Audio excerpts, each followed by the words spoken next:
আজকে আমি রান্না করেছি চিংড়ি ও কচুমুখী।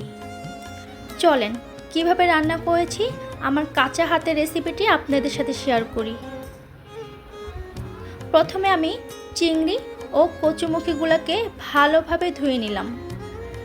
এরপর চুলায় পেঁয়াজ, রসুন, মরিচ এবং তেল দিয়ে ভালোভাবে নেড়ে নিলাম।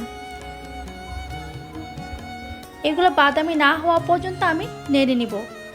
তারপর আস্তে আস্তে বাদামি হয়ে গেলে আমি সেখানে সামান্য পরিমাণ পানি দিয়ে দিব যাতে পুড়ে না যায়। তারপর সেখানে পরিমাণ মতো হলুদ, তারপর পরিমাণ মতো মরিচের গুঁড়া, ধনে গুঁড়া, পরিমাণ মতো লবণ, আদা বাটা, রসুন বাটা, সবগুলো উপকরণ আমি ভালোভাবে নেড়ে কষিয়ে নিব। এরপর কষানো হয়ে গেলে আমি এতে ধুয়ে রাখা চিংড়ি দিয়ে দিব। তারপর আমি এগুলাকে ভালোভাবে নেড়ে কষিয়ে নিব।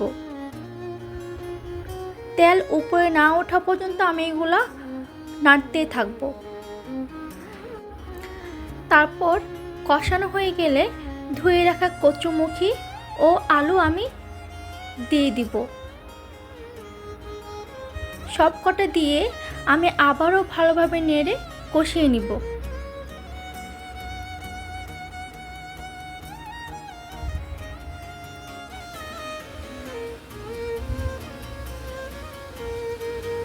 তারপর কিছুক্ষণ ঢাকনা দিয়ে ওয়েট করব।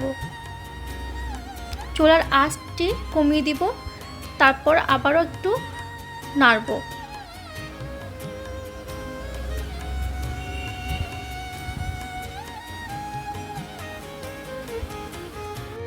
ভালোভাবে কষানো হয়ে গেলে আমি এতে পরিমাণ মতো পানি দিয়ে দিব।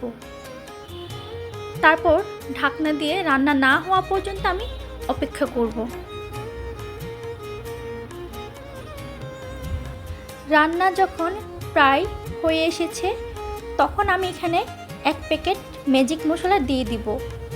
দিয়ে 2 মিনিট অপেক্ষা করব। এই তো হয়ে গিয়েছে আমার রান্না, কচুমুখী ও চিংড়ি রান্না।